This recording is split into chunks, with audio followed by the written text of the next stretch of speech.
Welcome. This is the Morrison County Board of Adjustment public hearing. It's June 27th, and it's 7:22 p.m. We'll start with a pledge to the flag.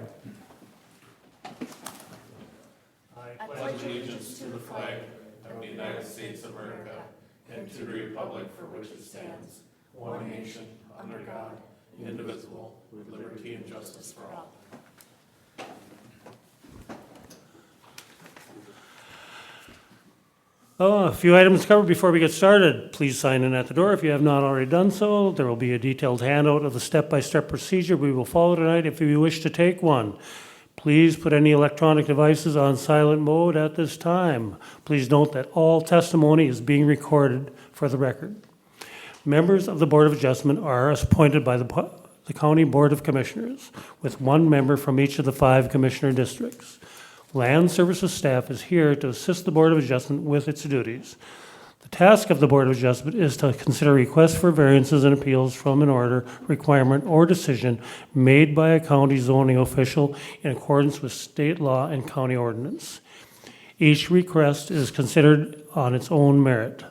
The burden of proving a practical difficulty rests with the applicant. If a variance is granted, it is granted to the land, not to the landowner. There is a protocol for how we will proceed tonight. For each variance request on the agenda, we will hear a staff report, hear testimony from the applicants, and then the board will discuss and gather more information as needed.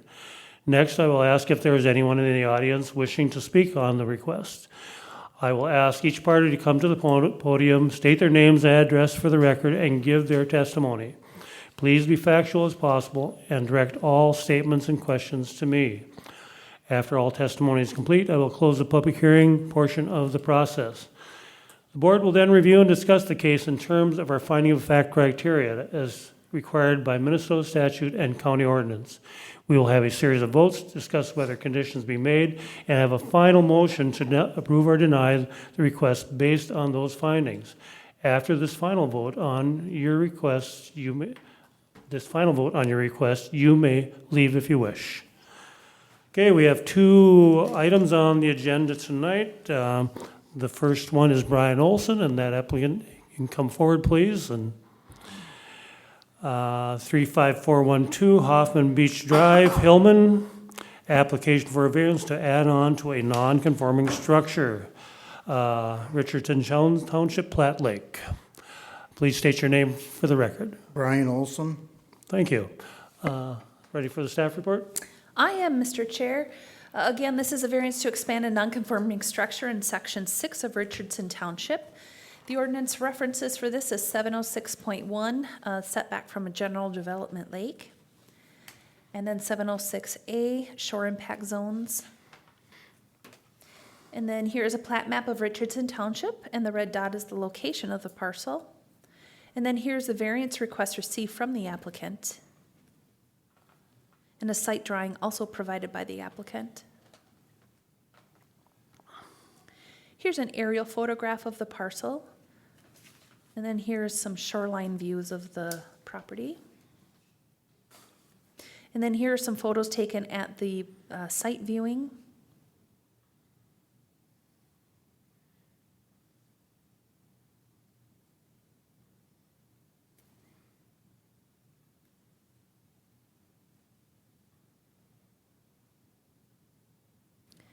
Again, the property is in Section 6 of Richardson Township, and it's on Platte Lake, which is a general development lake. The property is made up of 2 parcels, and together they are a non-conforming single lot, which means it's less than 30,000 square feet and 120 feet wide. The property is 115 feet wide and 51,245 square feet. The lakeside lot is 15,901 square feet and 115 feet wide. The property is part of the first addition to Hoffman Beach and Hoffman utility lots created in 1958. So here's an aerial photograph of the 2 parcels together outlined in blue and yellow. According to the assessor's records, the 1,056 square foot dwelling with a full basement was built in 1965. The dwelling is 30 feet from the lake and the deck is 20 feet from the lake. The home was built prior to land use controls. The applicant purchased the property in September of 2019. The permitting history of the property includes a variance to put up a garage 11 feet from the right-of-way, a variance to construct a 14 by 24 addition onto the cabin, and a permit to construct a 60 by 32 shed for personal storage, installation of a septic system, and a permit granted to replace the existing 12 by 30 deck and the existing 12 by 20 shed slash boathouse. An approximately 3,970 square foot building envelope is available on the property, and here's a drawing of that. The applicant is requesting a variance to construct a 16 by 20 four-season porch onto the south or the road side of the home in place of the existing 16 by 20 deck. The porch would start approximately 60 feet from the lake. And then here is just a measurement to the back of the house where that addition would be. The current impervious surface, including the addition, is 15.2%, including the square footage of both lots, 35.6% if you're just using the lakeside lot, and 28.2% is the area of the lakeside lot within the setback. 25% impervious surface is allowed. To reduce impervious surface to 31.89% overall and 23.6% within the setback to the lake, the property owner is proposing to remove the following: half of the boathouse shed square footage, which would be 108 square feet, 117 square feet of the sidewalk, the 225 square foot fire ring, and the 24 square foot path to the fire ring. Then here's the shoreline assessment. The score for this property is 5 out of a total possible score of 14. A temporary and permanent stormwater control plan has been submitted, and that's been included in your packet, but I do have it here. The applicable comprehensive land use plan goals is natural resources and open spaces, goal C2, shoreline development, goal D1. And then the Morrison County Comprehensive Water Plan goals and objectives, surface water goal, objective B, land use and development goal, objectives B and D. 63 notices were sent. 2 comments in favor of the request was received prior to the public hearing. Let me just pull those. Oh, and actually, my mistake. The 2 comments were for the next one. So my mistake, I just put that on the wrong slide, so pardon me. So no comment was received related to this one. All right, and then here are your finding of fact and decision questions, Mr. Chair. That would be me. Thank you, Amy. Does the applicant have anything to add to that report? No. Okay. Before we get started here, Amy, could you go back to maps, to Beacon, and You want the aerial photograph? yeah, I guess I'd like to go to pictometry, which has some, because that's 2020, I believe, and pictometry has 2023 images, so it really shows the lot better.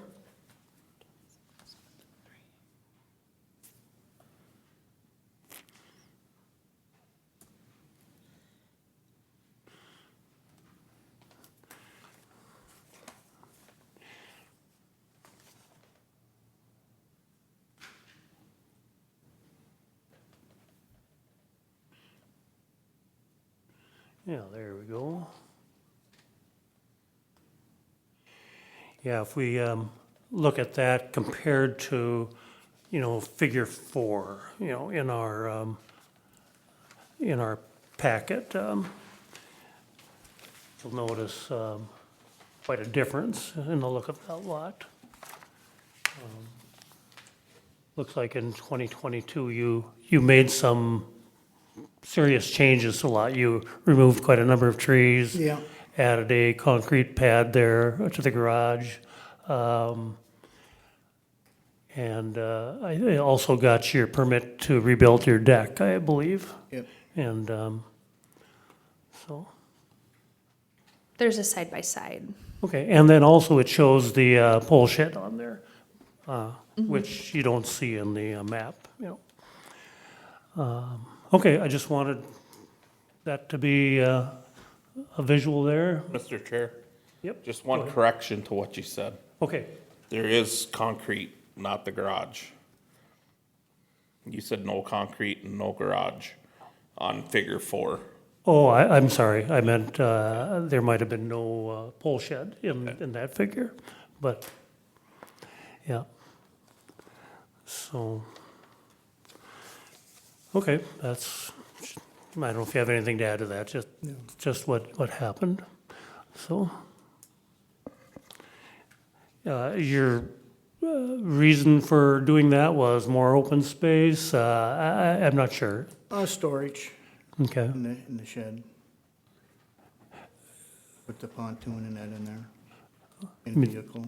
Oh, the trees were in the way, or? Yeah. Oh, okay, yep. All right, thanks. Okay, anybody else with a question? Mr. Chair, Go ahead, Brent. a couple questions I had. Explaining your request in detail, it says here that you want to add more room, going to make, this is our full-time residents, looking to add a 1620 four-season porch, replacing the 16 by 20 deck for a 16 by 20 four-season porch. Is that right? Yes.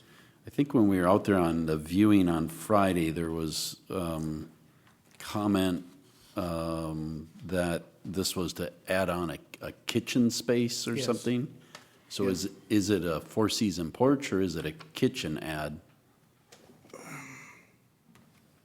I guess like a mudroom type thing, I guess, walking in. I guess kitchen, part of a kitchen too, I guess, yeah. Okay. All right, so I was just a little confused by that. And then, when we were out there on the viewing on Friday, the stakes that were out there were actually larger than the 16 by 20 deck. They came The deck back is- towards the garage more. Toward the garage more, but the deck is 20 feet, but it's gonna be less than that. It's gonna come out 20 feet. Oh, so it's gonna be like turned? Yeah. So it's still 16 by 20, Yes. but turned differently? yeah, yes. I get you, thanks.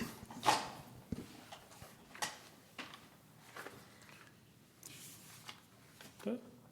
Like it's gonna come out right by that window, straight out. Yep, that's what I saw there with the stakes coming out that far, but you're turning that, I guess I understand what you're saying now. Mr. Chair, Okay, thank you, Brent. Go ahead, John. No, go ahead. the difference on the impervious surface calculation between the deck and an addition, what does that actually impact? The impervious surface calculation would be the same because the size is the same. Right. Yes. Okay, so just from my perspective, as you're looking at the application here, you're willing to remove all of the other, the sidewalk, the fire ring, the path along the way to get closer to and even within what the impervious surface calculation is, while not actually impacting the location on that for the new buildable kitchen mudroom slash four-season porch, whatever it is. Just noting that for the record, as I'm talking through this, we're actually gaining more here, plus you're removing a lot of the lakeside content, impervious surface that, helps the waters in general, so just noting that for the record. Okay, well, thanks, John. Anybody else have observations? Mr. Chair, Go ahead. question for Amy. As we're looking at this impervious surface calculation, Yes. it's a little confusing to me because we talk about the impervious surface calculation for the shore impact area, then we talk about the lot, and then we talk about the combination of the two lots. Yes. And so it, maybe just for the board's sake That's here. not clear? Yeah, No, and this is part of, because this is the first time you're seeing those shoreland, that additional packet, and And that score your shore does break that down as to where the location of that is. So that was my breakdown. So because the contiguous lot rule applies, both of his lots need to move together. So from a zoning standpoint, we consider both of those lots as one property. And so when you consider the square footage of all of it, he's at 15.2%, okay? When you look at, but sometimes you look at where that impervious surface is and where they're looking to add it. And so when you're just looking at just the lakeside lot, the square footage of the lakeside lot and the square footage of the impervious surface on that lakeside lot, then you go to that 35.6. That's what's happening right there. And then when you're taking just the square footage of the lot from the lake to the 75 feet, what's happening within the setback, then the impervious surface is 28.2. So it gives you an idea of where on the property the impervious surface is. Does that make sense? It does and it doesn't, but, So. so 25% is allowable, He's not but. asking for a variance to go over 25% because his overall impervious surface is 15.2. That's why doesn't need to ask for a variance to exceed the allowable impervious surface because he's fine. But you do, and before, what I anticipate a question is, where is that impervious surface? Is it all parked up within that shore impact zone? So that way then you can see what he's removing and where that's coming from and how that would reduce some of where that's at. Make sense? Yep, I get that. And if not for the lot on the other side of the road, then Then you'd be it's looking altogether at. different. Correct. If the lot across the road was not there, then the impervious surface calc is 35.6. Yes. Correct, okay. Thank you, Amy. Thank you, Brad. Barb? Mr. Chair, so obviously, we're very concerned about the shore impact zone, and we talked about the impervious surface that is there. There was some discussion about almost total removal of the shed, and we'd mentioned while we're out there, is there anything additional to lower the impervious surface of that you can bring forward? And I think it would be advantageous for Amy to go over a slide of the impervious surface that is going to be removed in the shore impact zone, which I think we were the most concerned right now. Thank you. Thanks, Barb.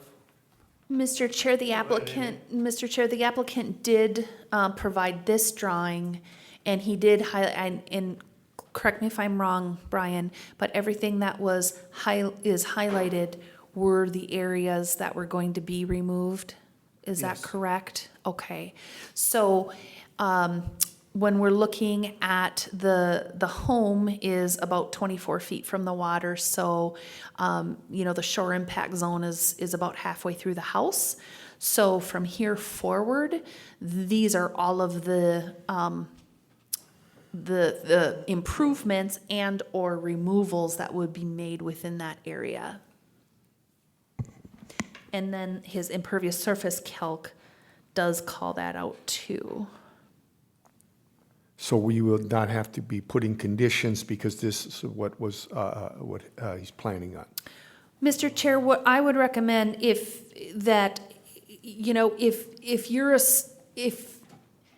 you're voting a certain way based on these, then I would condition that removal of the items identified within his application would be adequate. That's what I was thinking, but I want you to reiterate. Yes, you wouldn't have to quantify each one, but it would be whatever was identified in here, and that would cover that. Yes. Thank you. Thank you, Marv. Amy, any other input at this time? Mr. Chair? Go ahead, Clint. So one thing just to keep in mind, with his proposal removing stuff, he'll be down to 23.6 in the shore impact zone. That makes it better. the property on the lake side of the road would be at 31.8, which isn't 25, but at least we're fixing some of it that wouldn't get fixed if this one, I believe, happened. One thing that I would note, when you look through our shoreland worksheet that Darren went through, you know, the applicant only scored 5 out of 14. But if you look through the recommendations that Darren put on, what he would like to see the applicant do, and then also with removing some of this impervious surface and putting in the rain barrels and stuff, I can't guess what the number would change, but you know the number would be higher by a few points. So just something to add, that I think if he would do the recommendations, getting the water away from the shore, replanting the grass on that lakeside, getting the water barrels, I definitely think that 5 out of 14. Is it going to be 10 out of 14? Probably not. But I think it would move north towards that 14.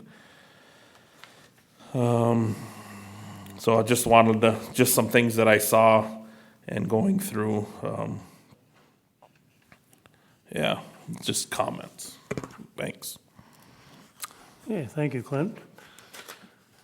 All right, just for the record also, June 23rd, we were all out there for viewing. Every one of us showed up, and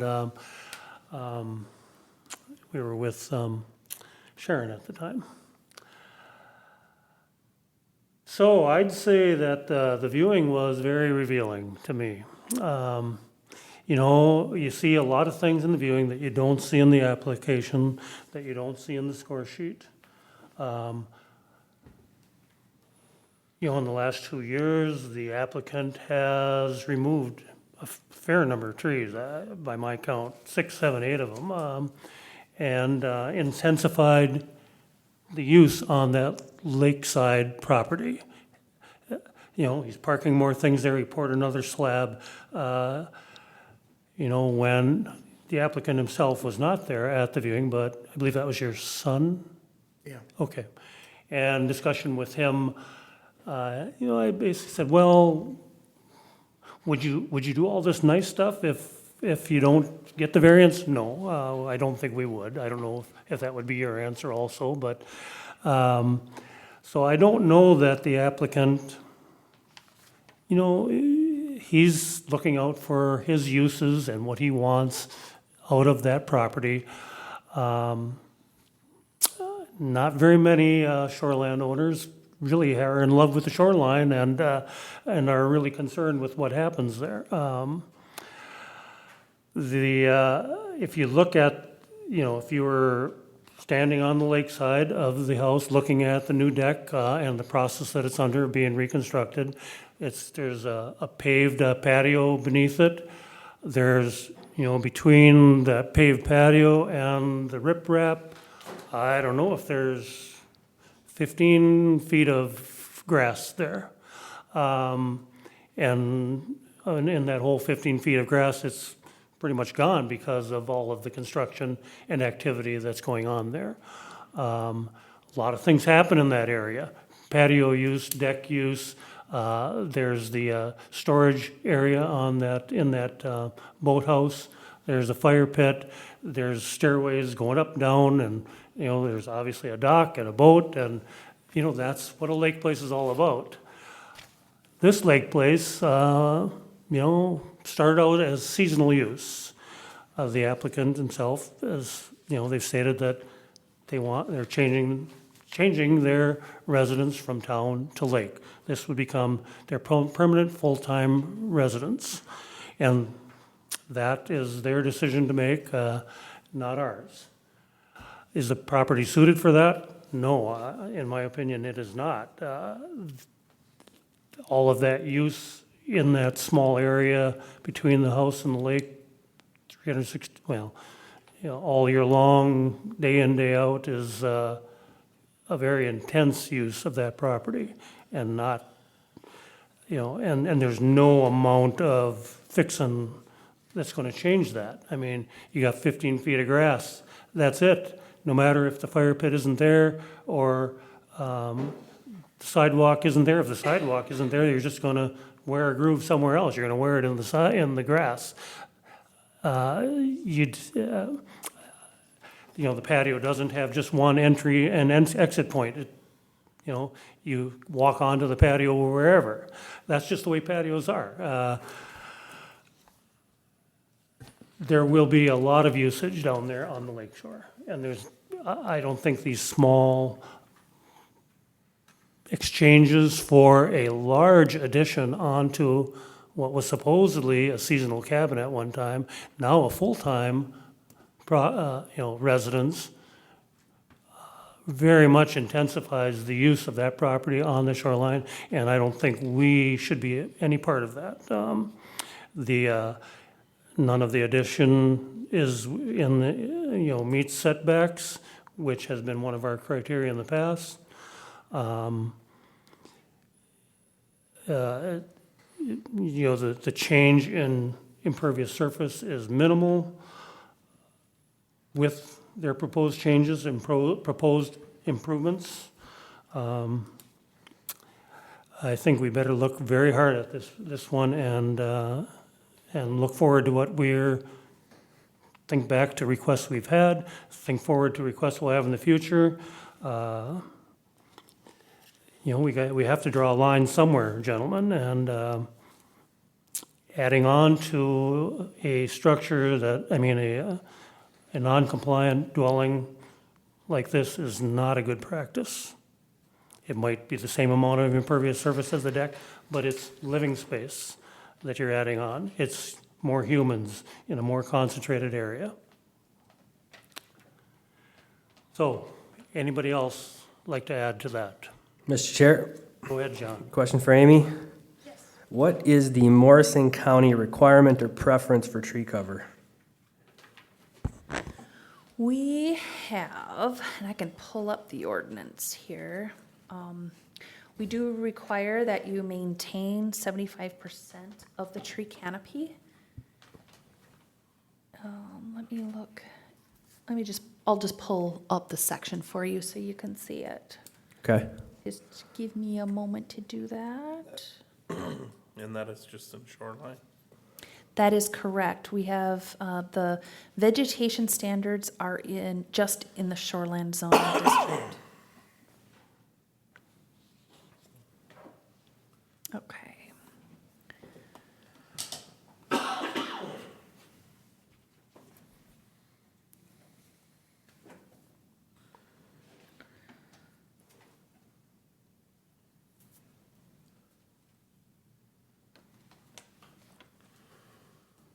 I guess this didn't come up in any part of the report or any part of a meeting, so. To be honest, I had not been out on site. I was not aware that Okay. vegetative removal of that degree had occurred. Understood. All right, I'm gonna drag this over.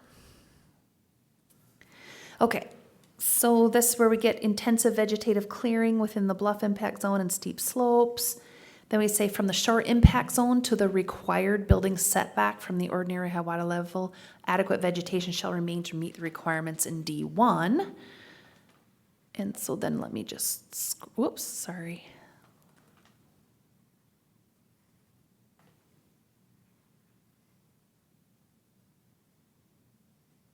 I really went past, didn't I?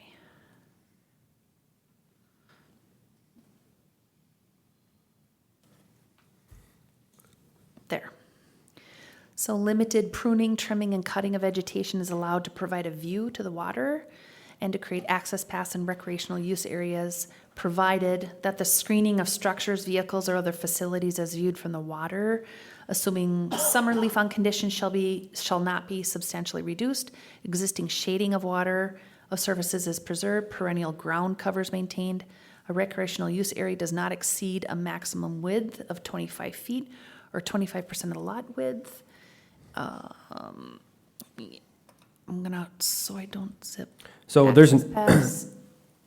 there's not really a way to calculate that right at this moment in time. Not at based this on- moment, no. No, Okay. I need to, No, Mr. Chair, can I address the applicant? Continue. You're planning to put a new tree in, A few of them. okay. And I saw that was in the actual, the shore impact zone, it looked like. if yep, I will get that drawing up here, one moment. Okay. And then as she's pulling that up, are you planning to replant the grass where it is tore up from the construction? Yes. And what about the pathways, when you tear those out and you tear the fire pit out and you tear out half of the shed? Are you putting grass down there? Or minus where the tree's gonna go? Yes. Okay. And then within it, just to make sure I got this right, with the addition of, well, I don't even know if this is an addition, it's more of a replacement. We're going 16 by 20 and we're going back to 16 by 20, so it's the same amount of impervious surface, but we're gaining on the shore impact zone, just to make sure I hit that right again for the record. Plus, we're gaining grass, because you heard the applicant say he's gonna replant the grass, add a new tree, and yeah, I just had to make sure I heard that right. But if there wasn't a way to calculate this tree coverage, and it didn't come up in any of the previous meetings, I guess I wouldn't know how to address it if it wasn't a thing anyway. It wouldn't be anything for the Board of Adjustment to address. It would be for the Land Services Department to address through the ordinance. So it wouldn't be anything. To add more or replant or whatever. Yeah, if it ends up being a violation, we will have a restoration order anyway, and it will lay out what needs to be done. Okay.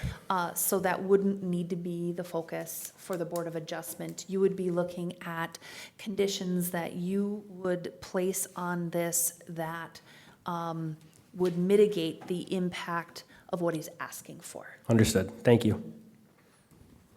Mr. Chair. Okay, go ahead, Brent. Amy, is there a way to pull up, I know it was in our packet, but it wasn't all that clear, where the building envelope exists? I know there was a square footage of 30-some hundred square feet of a building envelope that exists, but where exactly is that?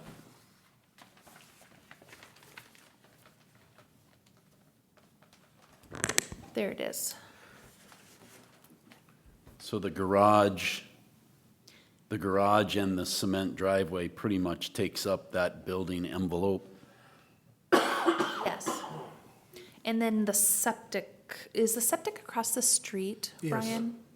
The septic system is across the street. And then, Mr. Chair, Go ahead. question for the applicant.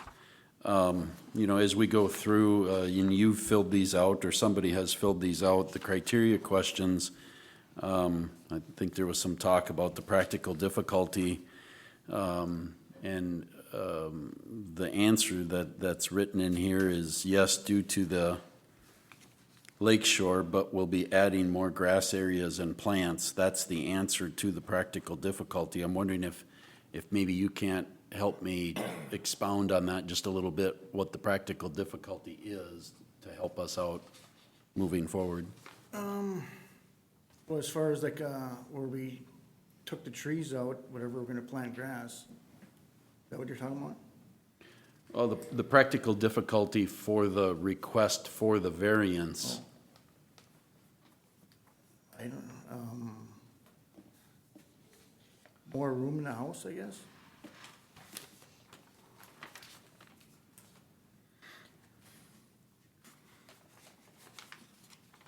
Okay, thank you. All right, anybody else? Public input? We're open for public input at this time.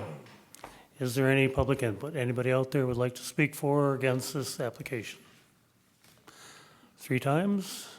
Has anybody out in the audience wish to speak on this variance request? Last call, anybody wish to speak on this variance request? If not, we'll close the public hearing in part of the meeting.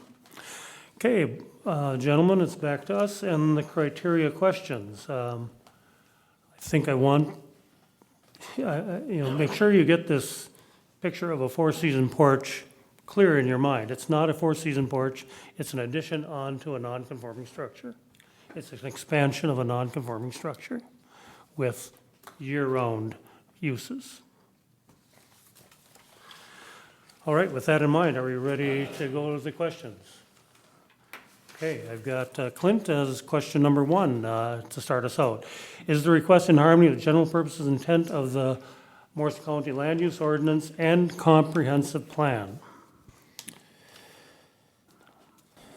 I think when we look at the impervious surface that's total, 35.6, with his proposed changes, it brings it down to 31.8 on the lakeside lot. And then if you look farther into the shore impact zone, it'd bring it down to 23.6. With what I said earlier, shoreline assessment score is 5 out of 14. I think by following Darren Welly's recommendation in the stormwater protection plan, I think would improve your score a few points. Plant the grass, diverting water away from the lake, removal of impervious surface, all helps towards bringing this property closer to being in harmony. Is it all the way there? No. But if done properly, I think it would lessen the burden on the lake. Also by removing part of that boathouse or all of it, I think helps with that. So I think with, is it all the way in harmony? Not quite sure, but I think when we look at all the things that go in, what the proposal was to at least take care more of the shore impact zone, I think it brings it closer to harmony. Then we look at the addition it still don't meet setbacks, but it is on the non-lake side. It's not adding any impervious surface because it's the same size as what we already have there. I think what Dave was alluding to earlier was it allows more livable space, so you have more people there. It maybe puts more use of the lake. But I think if the rain catchment barrels, the diverting the water away, planting grass, and not using that site as much by taking out the fire pit and them type of things, I think it does maybe bring it in closer to harmony with the county's land use ordinance and comprehensive plan. Okay, thank you, Clint. Anybody else like to add to that? Mr. Chair, Go ahead, John. I'll echo Clint's comments, and I completely agree with it's bringing it closer to in harmony than what it currently is today. Okay, anybody else like to add? I gotta disagree with you boys. The proposed improvements to impervious surface will have minimal improvement. I am very doubtful that can even happen with all the traffic on that lakeside, with all of the pressure between the house and the lake. There just isn't enough room there. I think, looking at the last couple of years, what's happened on this property, the removal of trees, this decision to continue that deck and patio, that was a decision. That was a choice, in my opinion. A choice to continue intense use on the lakeside of the property, the lakeside of the house, in that very small shore impact zone. I'm not sure when the riprap came about, how it was permitted or how it was designed, but that is impervious surface. That is not in harmony with the intent of the ordinance for absorption of water before it enters the lake. And there's no way to change that. It's certainly stabilized that lake shore. It's certainly, there is a nice, a very nice sand lake shore down there beyond the rocks. But Yeah, the addition of the concrete pad, the removal of trees, I would say, show me, restore all this stuff, do all these removals of impervious surface, downsize that boathouse to a very small, all you really need is a pump house there. You'll get it shrubs or grasses or whatever you're going to plant there, along with the oversight of the shoreland officer, and then come back to us. Plant some trees. I don't know what you're going to have to do there, if anything. Then come back, and then I think you made a big decision when you decided to continue that deck and patio.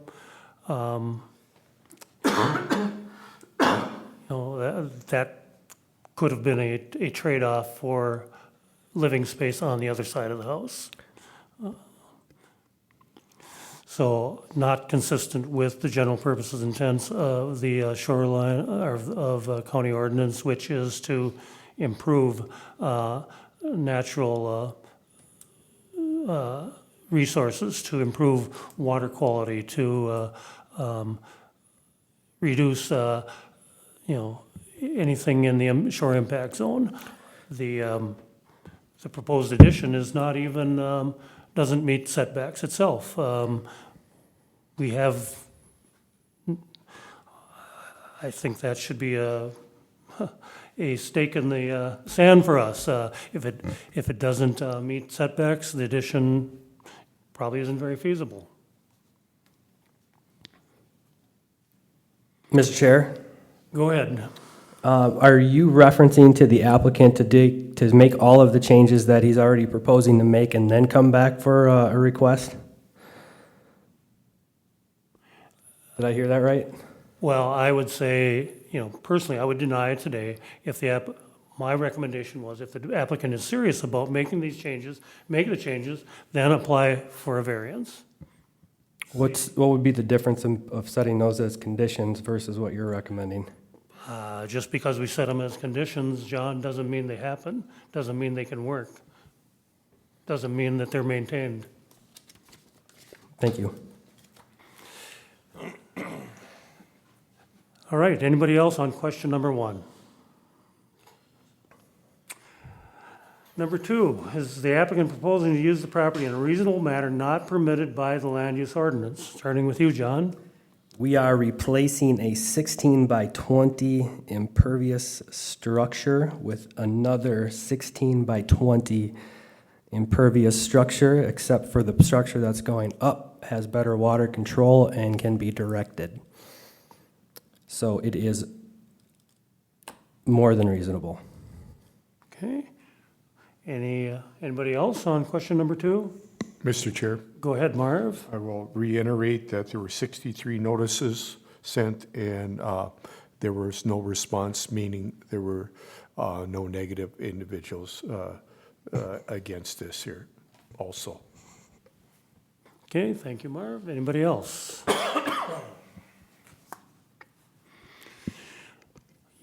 Yeah, I don't think that is a very supportive answer when you say you're replacing impervious surface with impervious surface. True, it's very true. It's a true answer.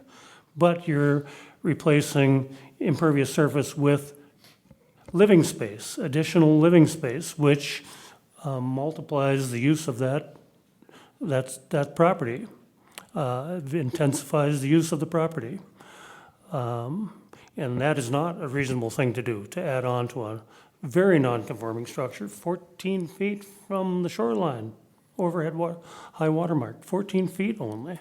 Not reasonable to propose that. Mr. Chair, Go ahead, John. I don't know that Morrison County regulates lake shore, lake home activity at this moment in time. Okay, anybody else?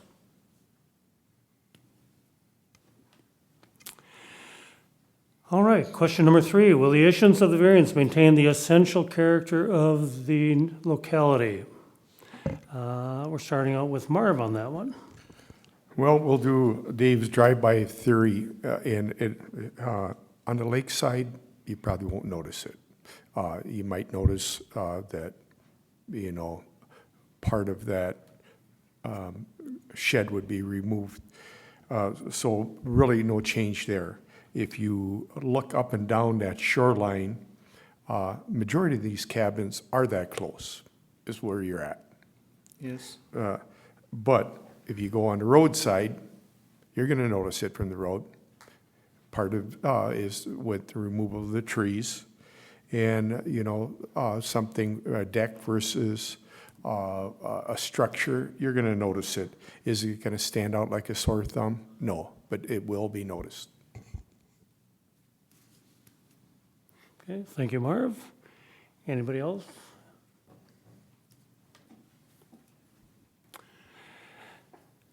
Yeah, personally, I'd have to agree. The essential character of the neighborhood is non-conforming structures within the shore impact zone, up and down the shore there. Again, this was plotted off a long time ago. These houses were built a long time ago before ordinance, and they were seasonal cabins. But there is an ordinance now that deals with this. And the essential character should start changing if that ordinance is applied.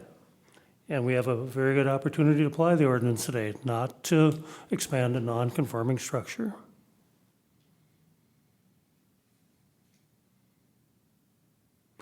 Anybody else on essential character? Number 4 is alleged practical difficulty due to circumstances unique to the property. We'll start out with Brent on that one. Well, I'll just make a few comments here. Just for the record, I am familiar with this property back into the 60s, growing up in that general area. I think the practical difficulty comes in the location of the home being built in 1965. Practical difficulties maybe how those lots were created by Joe Hoffman when they were subdivided out. Also, the township put a road in out there in the early years, and that road was actually put closer to the lake, which made all of that congestion along that road. In subsequent years, the township took that road and moved it back, some areas 20 feet, some areas slightly less, but that entire road was moved. Had that been done in 1965 when all of these places were built, maybe some of those homes wouldn't be so close to the lake as they are today. The other practical difficulty here is there is an available building envelope on that lot. Problem being, because of where the house was built and where the sewer location is, that building envelope is kind of taken up by the garage and the driveway. And in a second ordinance in 1980, when the garage was granted either in 77 or 1980, they talked about making a turnaround in the yard so that they wouldn't be backing out onto the road for traffic safety purposes. This is almost at the end of a dead-end cul-de-sac here. There's not a lot of traffic there other than 3 neighbors that live down there. The practical difficulty, again, I think, is where those locations are. The good thing is in years past, the sewer's been moved across the road for the water quality in the area. That helps out. But I think a lot of this practical difficulty in maintaining and moving forward with a home in the area on the lake has to do with a lot of different things. Okay, thank you, Brent. Anybody else like to add to that?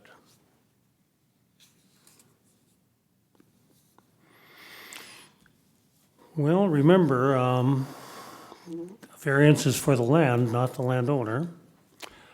Remember that the burden of proving a practical difficulty is up to the applicant, not up to us. I think it's a very much of a stretch to say that the placement of the home is the practical difficulty when there is a building envelope. I think it's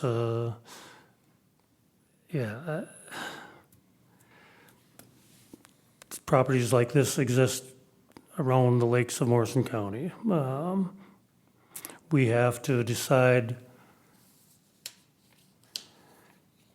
how to answer these requests in a logical manner that doesn't stretch our imagination. You brought up the road, Brent. We haven't even factored in the road as an impervious surface, which it is. If that were calculated into both of those properties, you'd be up another 5%, 4%. But it's not. It's just taken out of the picture. That water does go somewhere. No practical difficulty here. Nothing unique about this property. It has a building envelope. It has options. That's my answer to question number 4. Anybody else? Question number 5, is the need for the variance created by actions other than the landowner or prior landowner? I get to start out that one. I assume you know what my answer is going to be. The applicant decided to move from town to the lake. They need more space here. They have a property that really cannot accommodate their space needs without a variance. It's all initiated by the personal needs of the applicant, not by anything unique about the property, not by any actions taken by the township or neighbors or mountains or whatever. It's the personal needs of the applicant, which cannot be a practical difficulty, cannot be used as a practical difficulty. Anybody else on number 5? Mr. Chair, Go ahead, John. in regards to the variance, again, you go back to Brent's reference in the previous question. I mean, the ask is every variance is going to come from an applicant for a property. So I agree with what you said. Yes, this is going to come from an applicant, but in regards to, I'm not going to go back and reread everything Brent just said, but that's exactly where this variance is coming from, because of all those other factors that were out of everybody's control, including everybody up here. I'm not sure I follow that, John, but okay. If everybody else is okay, I'm good. Thank you, Mr. Chair. Anybody else? Okay, on to question number 6. Does the alleged practical difficulty involve more than just economic consideration? Clint, will you start us out on that one? I believe it does. I mean, there's a lot of things here that went into this application. When we go through it and we look at, like Dave stated, adding different structures throughout the whole lot, both sides of the road.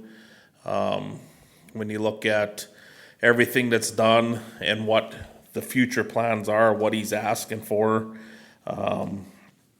some of the things that they're willing to do might not be enough for some people on the board. It might be enough for some of them. But I think when you look at it, he's not looking at the cheapest route. He's not looking at the most expensive route. So yes, I think there is more than just economics here. It's probably some personal want because he wants to move out there and live out there and they need extra room. But I always hate some of this personal need stuff because every single thing we do in life is personal need. Nobody's gonna, a lot of it's personal need. So, but anyways, I just think it's a lot more than just the economics. Okay, thank you, Clint. Anybody like to add to that?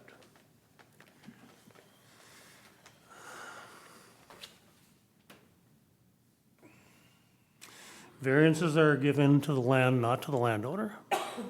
And all future landowners of this landowner, of this property, will be affected by the variances that have been given and the variance that is being requested tonight.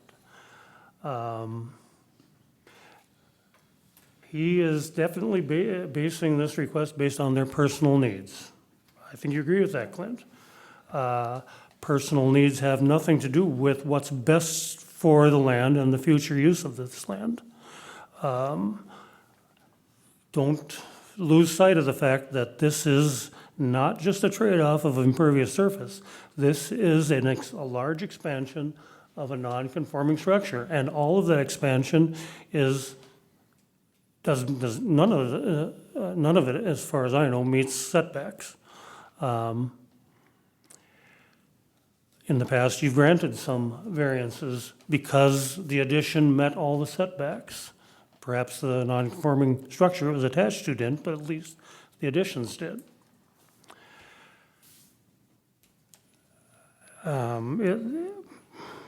It's all about the applicant's personal needs, therefore it's all about the applicant's economic needs, and this is the cheapest way to get what he wants.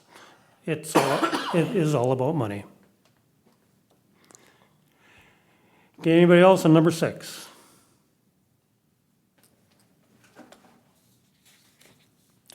I guess we're ready to vote then. I haven't heard of any conditions. I've heard of your answers to these questions based on no conditions, I assume. Or were they based on conditions? Mr. Chair, Go ahead.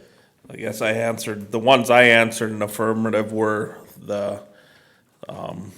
what was in the packet, what the applicant has proposed, all them proposals, and including what was in our water protection plan that Darren Welly kind of gave the applicant.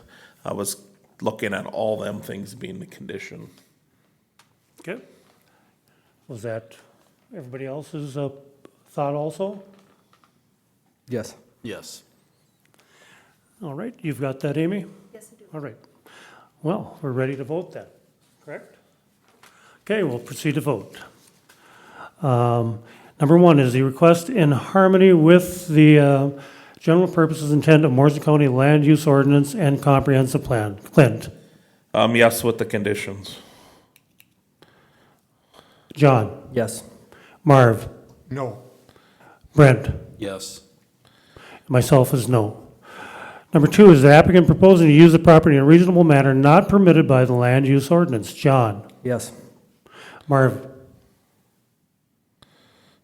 Yes. Brent? Yes. Myself is no. Clint? Yes. Number 3, will the issuance of the variance maintain the essential character of the locality? Marvin? Yes. Brent? Yes. Myself is no. Clint? Yes. John? Yes. Number 4 is the alleged practical difficulty due to circumstances unique to the property. Brent? Yes. Myself is no. Clint? No. John? Yes. And Marvin? No. Number 5 is the need for the variance created by actions other than the landowner or prior landowners. Myself, the answer is no. Clint? No. John? Yes. Marvin? No. Brent? Yes.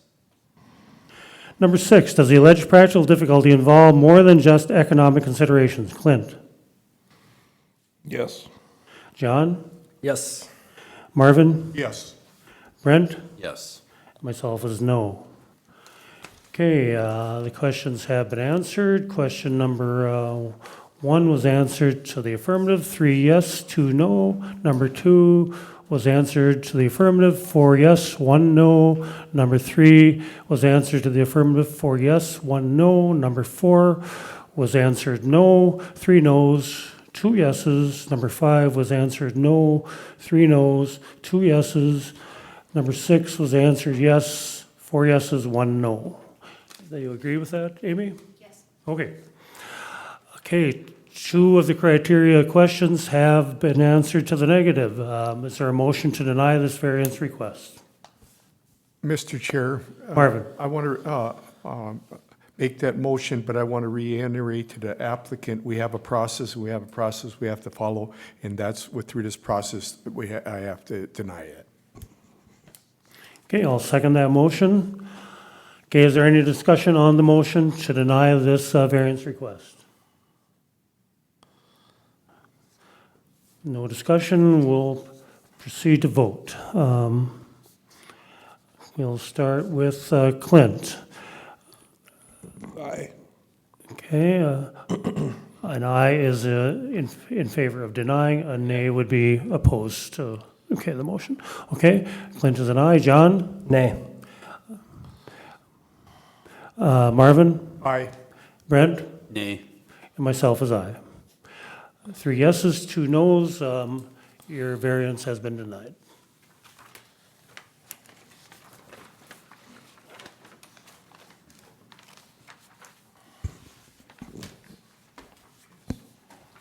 Yeah, if you have any questions, get back to Land Services. All right, are we ready for the next item of business? I think we are. Next on the agenda is Mark and Vanessa Bettis, 169 for Azalea Road, Motley, Minnesota. Application for a variance to add on to a non-conforming structure. Motley Township, I think that's enough information. Hi.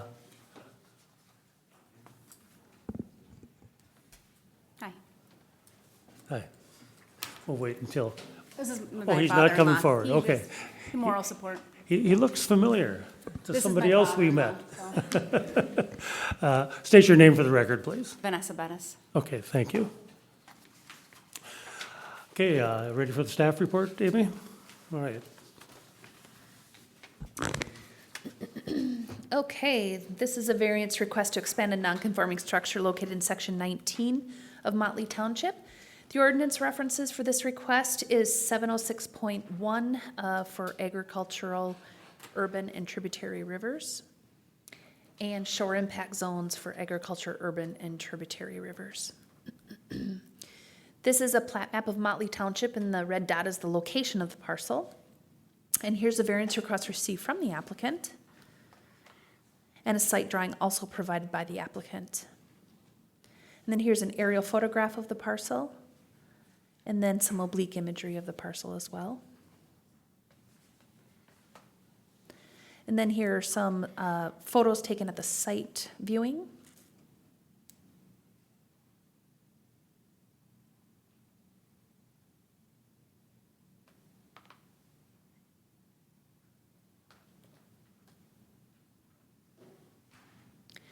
The 18-acre property is in section 19 of Motley Township. It is a conforming lot. The parcel has 2 protected waters running through it, the Long Prairie River, which is a forested river, and an unnamed stream also known as Judicial Ditch 6, which is classified as a tributary river. And then here is the overlay of the 2 water bodies that run through the property. According to the assessor's records, the 1,512 square foot dwelling with an attached garage and a full basement was built in 1966. The dwelling is 47 feet from the tributary water. The shore impact zone is the first 65 feet from the water. The applicant purchased the property in September 2010. An extremely narrow building envelope is available on the south side of the tributary river. Then here's because it's so narrow, I didn't draw it in, but those are the setbacks from the river and then from the road. And so the gaps in between are where the building envelope is. The applicant is requesting a variance to construct a 6-foot addition onto the north end of the existing garage for conversion of the garage into a family room, and to construct a new 28 by 36 attached garage onto the south or the road side of the home. And that was indicated on the applicant's drawing. The impervious surface, including the additions, is 7.91%, and 25% overall impervious surface is allowed. And then here's that impervious surface calculation. The shoreline specialist met with the applicant on site. He suggested a vegetative buffer along the river bank and guttering of roof water directed away from the river. Since the packet was sent, the shoreline assessment was received, and I did send that to you via email, and then I've put it in the PowerPoint as well. And so this has scored an 8 out of a possible 14. The applicable comprehensive land use plan goals is natural resources and open spaces, goal C2, shoreline development, goal D1. The comprehensive water plan goals and objectives is the surface water goal, objective B, land use and development goal, objectives B and D. 21 notices were sent and 2 comments were received for that one. For this one, one was from Greg Frisk. He emailed, I am the property owner immediately east of the Bettis property at 1810 Azalea Road. I reviewed the documents and maps and the reason for the requested variance. There is nothing that granting this variance will do negatively in any way affect the waterway referenced in the documents. I am 100% in favor of approving this request as presented. And then the other comment was from Verd Pepin from the Motley, he is a Motley Township chairman. I have been waiting for the 3rd supervisor to come back from vacation for his input too, but guess that won't happen. Anyway, the other 2 supervisors have no problem with the variance. I have looked it over myself, and actually I have known the area well for many years. It's just an open area with no environmental issues near water, etc., so the township board supports the acceptance of the variance. All right, and then those are your finding of fact and decision questions, Mr. Chair. Thank you, Amy. Does the applicant have anything to add? No. To that? Okay, thank you. We'll probably have some questions for you. Just for the record, on June 23rd, we viewed the property. All of us were there. The applicant and her husband were there and answered all of our questions. So we had a very good viewing that day. All right, and it rained on the way home, but it didn't rain at my place. Oh, but that's another story. So anyhow, anybody have any questions for the applicant, for Amy, for any other experts out there in the audience?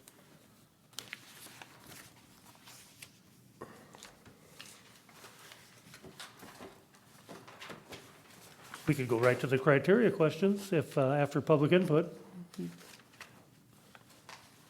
You ready for that? Mr. Chair, Yeah, go ahead. I would just like to propose the same question I did in the last application regarding that practical difficulty in the building of the additional garage.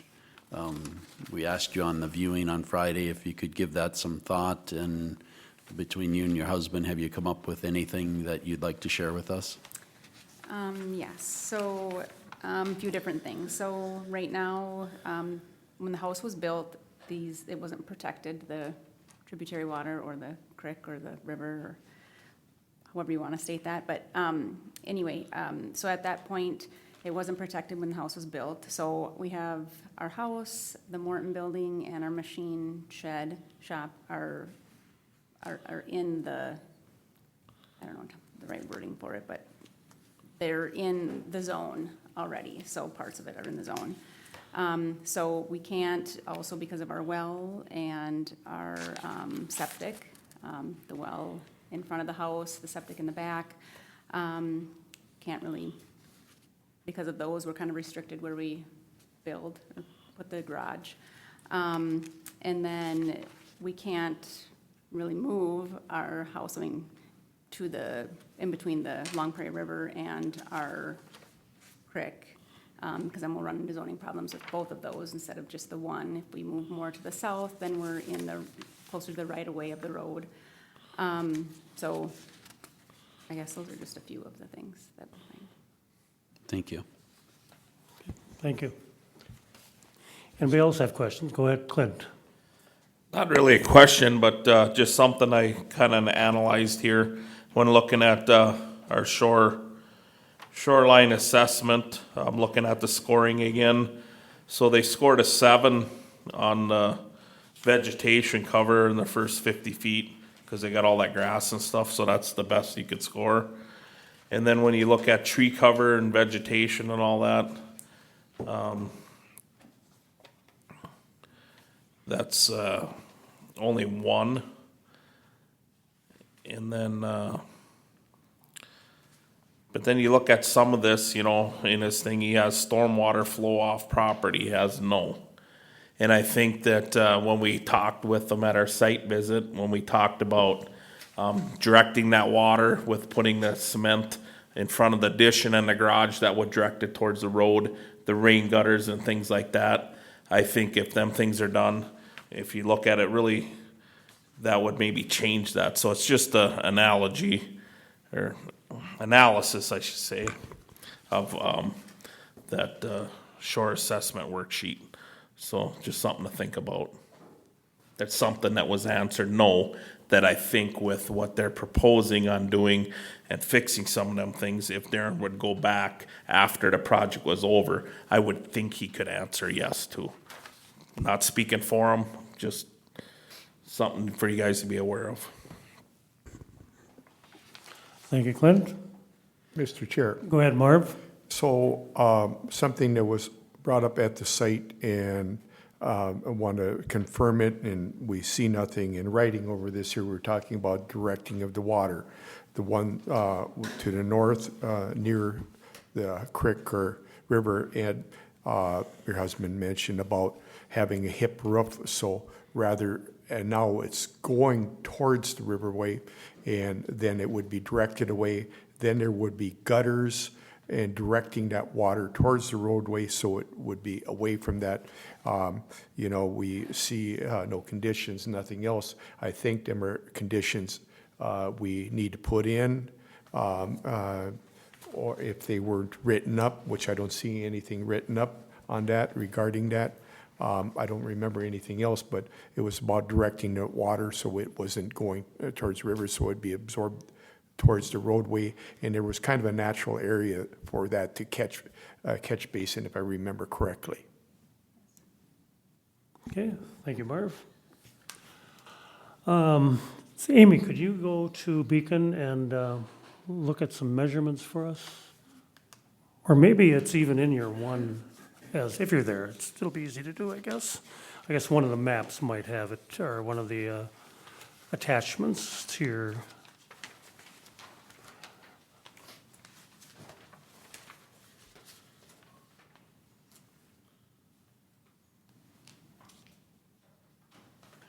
Yeah, if you could zoom in on that and,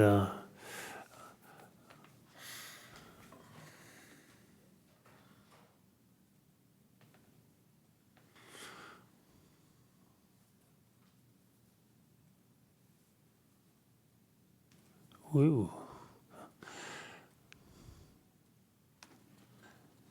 Okay, thank you.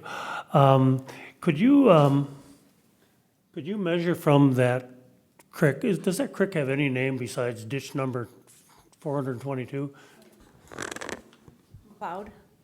McLeod Creek. McLeod, that's a lot more user-friendly. Yeah. A very nice little creek. Could you measure from the creek to where the building addition is going to go, to the front of the present garage, I guess, to the roadside of the present garage? Yeah. From the water to the roadside of the, so Right, not right this addition, Where they're this proposing to addition? add it, right there, yep, right Yep. there to the tributary. So- It depends on where, because we take it from the closest Right, point. yeah, you could so- angle off over to the left there, there's a loop, I suppose you could go there. But I mean from the garage, or the addition itself. Yeah, go to that nearest loop down there to your 45 degrees up to the northwest. Yeah, there you go. 89 feet would be the closest then. On And- that side, Yeah. yep, then the addition back here would be, Well, the addition is not really an addition on the back, it's a replacement. It was there already. He showed us where the roof had been removed, and Let he's me, just replacing exactly what he removed. no, I think so.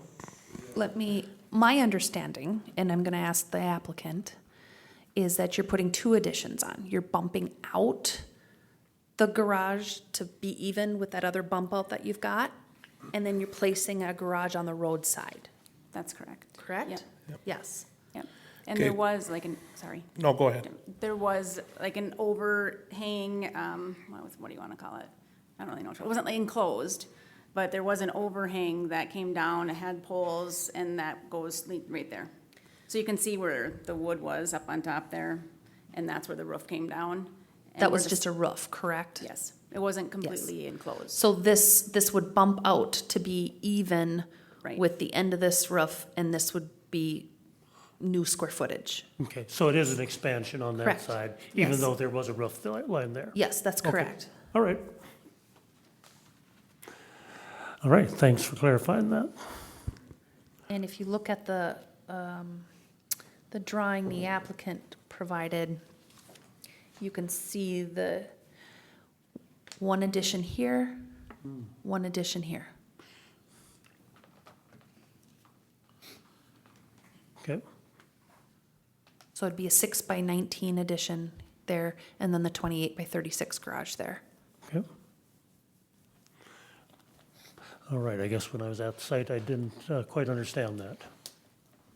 But that Mr. clarifies Chair? it. Go ahead, Clint. I think where you're confused is, he's not adding no more roof, but it's still an expansion, but, the roof line's gonna match up. He had existing roof, he's tearing it off, and I think that's where you got confused. Yep. Okay. So I suppose we could look at it as two different proposals. We could deny one and approve the other, or approve both, or deny both. So, Mr. Chair, my suggestion is that you consider what the applicant has asked for, and that is both. okay, could we go back to that beacon image you had up there?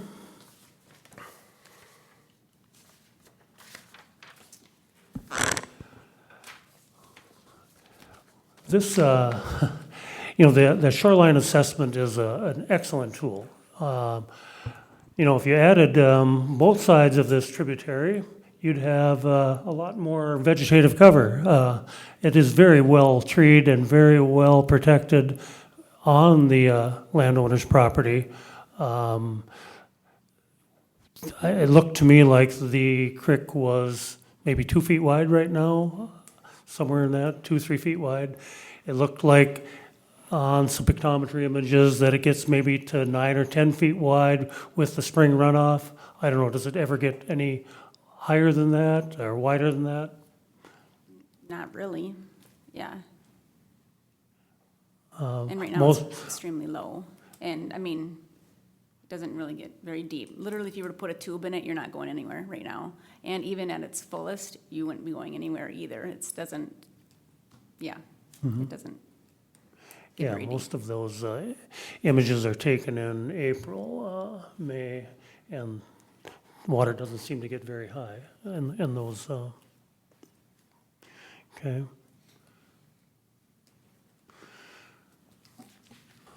All right, thanks for bringing that up. Okay, any other questions?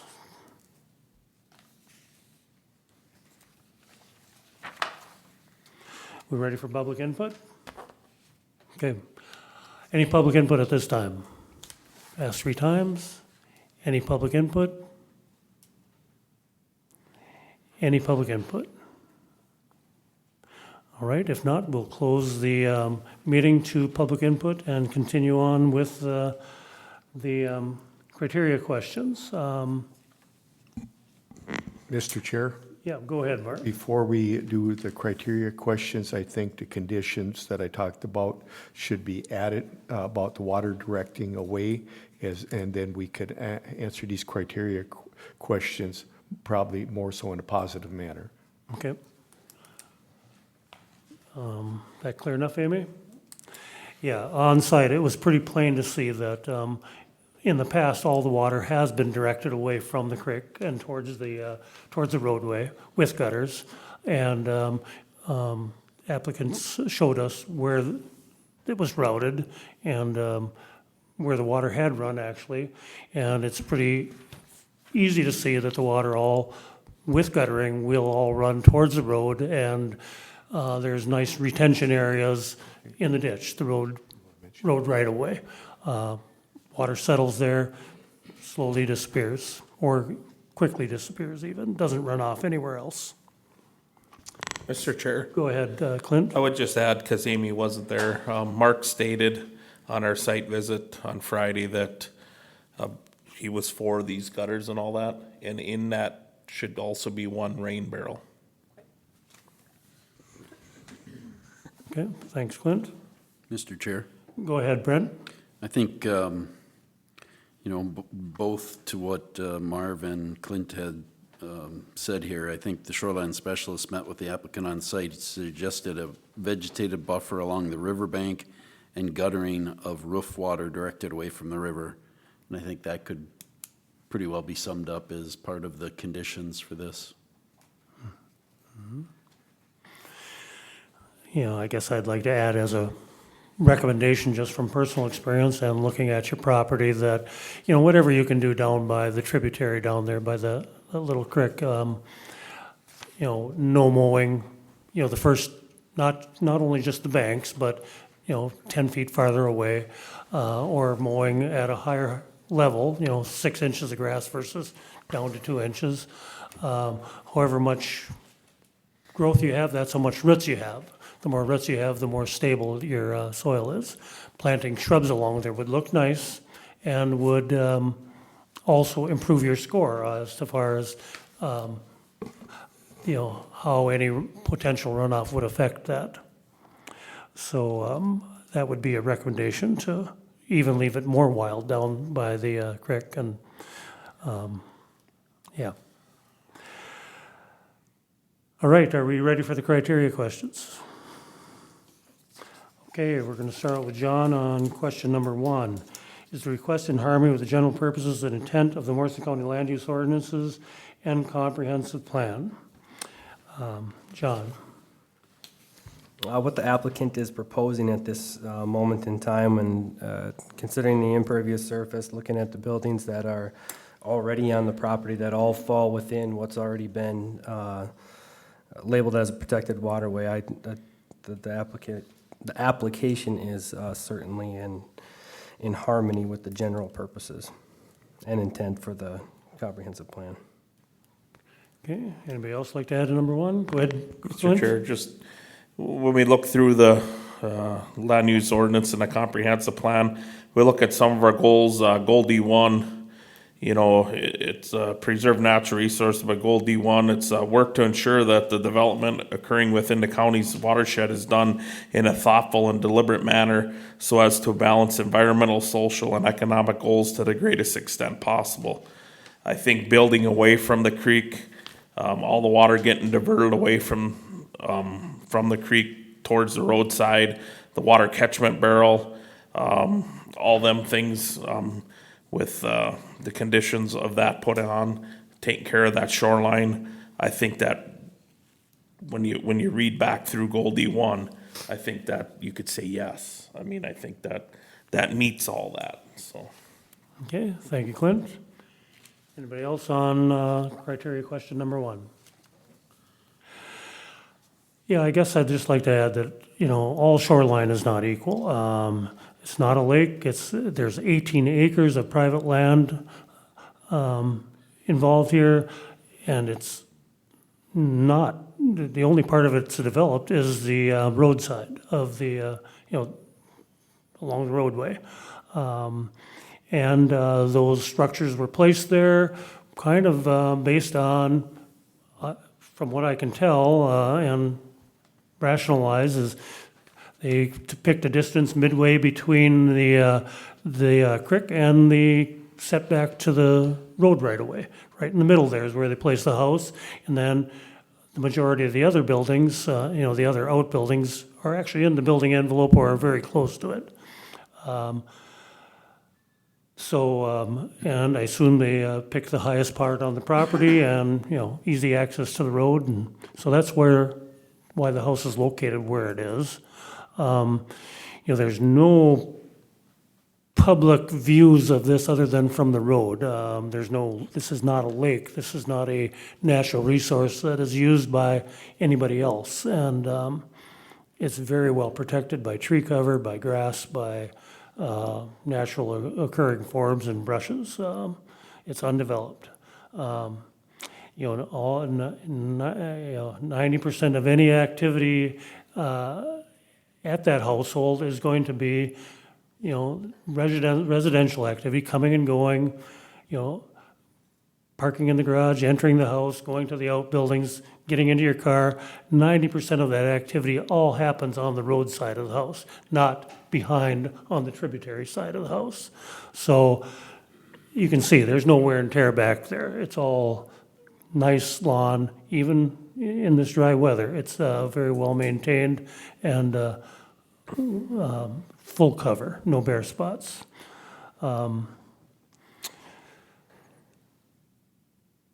This, depending on how you measure, this proposed addition is, 65 feet is the shore impact zone.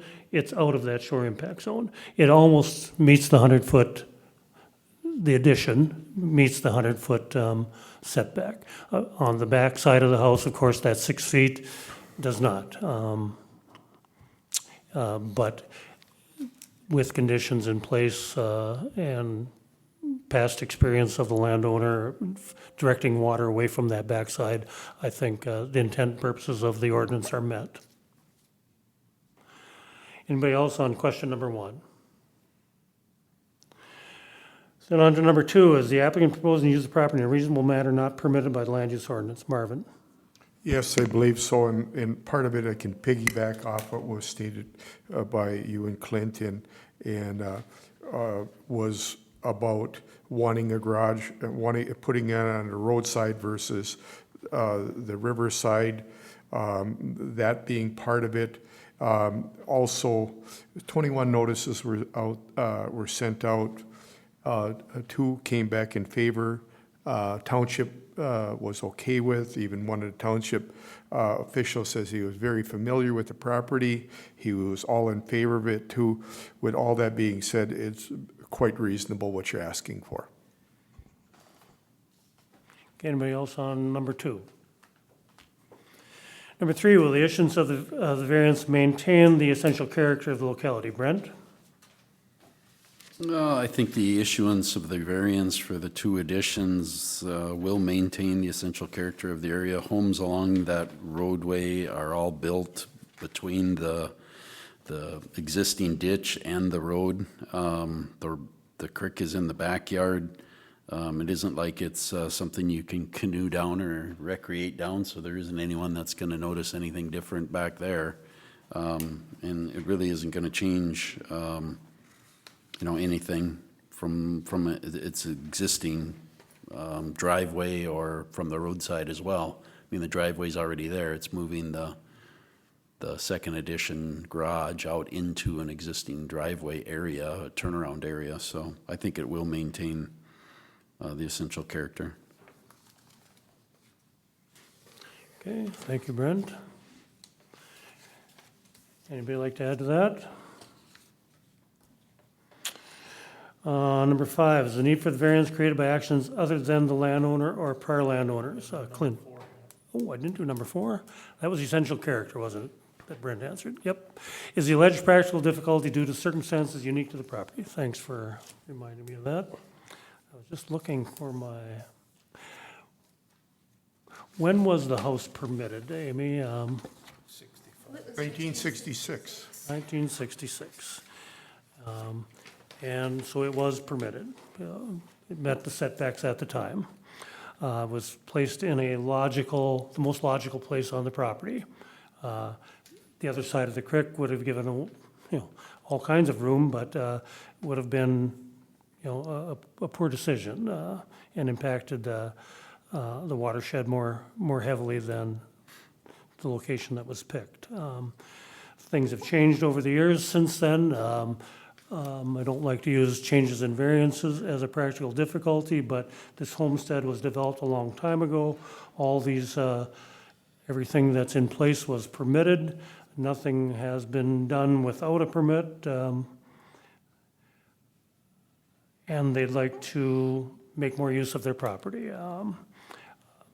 I'd say the original placement of the house contributed to the unique circumstances on the property now that don't quite mesh with the numbers in the ordinance, but do meet the intent of the ordinance with, the conditions attached. Anybody else on number 4? Mr. Chair. Go ahead, Clint. I'd just like to add that, with that creek cutting the property in 1/3, 2/3, pretty much, it gives them a lot smaller building envelope there. Again, like you said, just practical. When that stuff was built, if you look at the lay of the land, they built it up on the highest part. I sure wouldn't want to build in the lowest part. So it's just the way the ground is. What's unique to that property is you look at where the creek is, the road, and you look at the highest portion of buildable property is where the sheds are built, the house is built, all them types of things. So when you really look at the whole 18 acres they have, it gets cut into 1/3 where they're built and 2/3 out back. And we all know nobody's gonna, anytime, build a bridge over that and put a house way back there. So I just think what's unique to that property is that high ground and where they can build. Yeah, thank you, Clint. Anybody else on number 4? Number 5 is the need for the variance created by actions other than the landowner or prior landowners. Clint? I guess I just answered it. Yeah. So I think, with that high ground, just with the way it cuts through, yes, you could say it's from previous landowners because they built there. But I think it was when you answer these other questions and look at, is it reasonable? Did they build in a deliberate and conscientious manner? Yes, they did. They built up on the high ground. I think when you look at the building, and then, ordinances do change. And like Dave said, we don't like to use the ordinance changes. But when you look at all them factors, yeah, there's a lot more here than just the landowners and the previous landowner. Thank you, Clint. Anybody else? On to question number 6. Does the alleged practical difficulty involve more than just economic considerations? John? I think we've hit this over and over in the last 2 questions, mainly environmental. It's protected waterway, and your building envelope shifted a couple of times, and that's pretty straightforward. Okay. Anybody else like to add to number 6? You have enough there, Amy? Yes. Okay. All right, ready to vote? Okay, if ready to vote, we'll proceed with that if I can find my pencil. How about ink pen? Thank you, that would be very useful. Okay, question number 1. Is the request in harmony with general purposes intent of the Morrison County Land Use Ordinance and Comprehensive Plan? John? Yes. Marv? Yes. Brent? Yes. Myself is yes. Clint? Yes. Number 2, is the applicant proposing to use the property in a reasonable manner not permitted by the land use ordinance? Marvin? Yes. Brent? Yes. Myself is yes. Clint? Yes. And John? Yes. Number 3, will the issuance of the variance maintain the essential character of the locality? Brent? Yes. Myself is yes. Clint?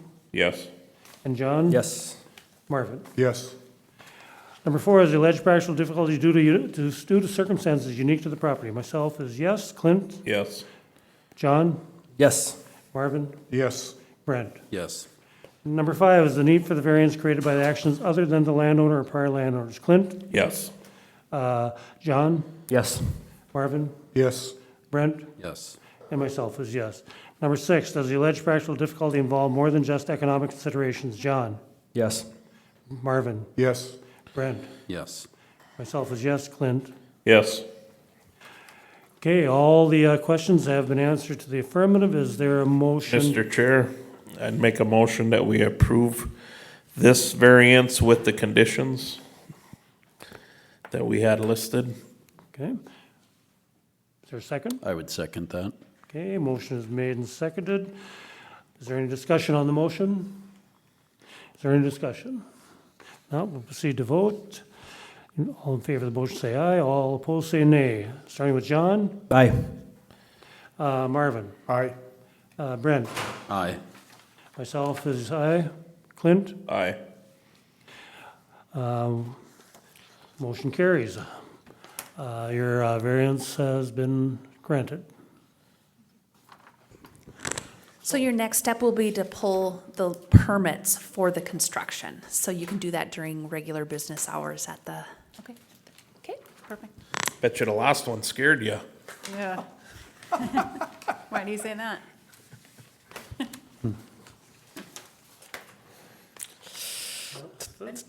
Thank you. Thank you. Good luck with it. Thank you.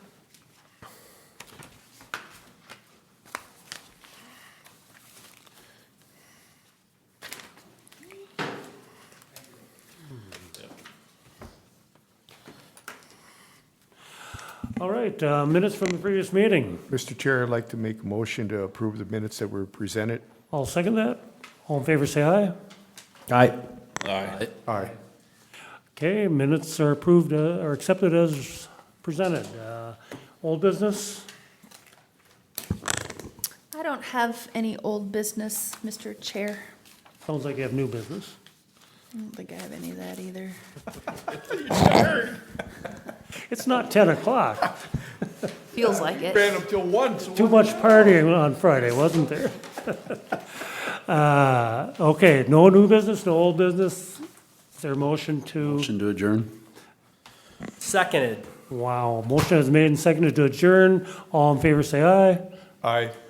Aye. Aye. Aye.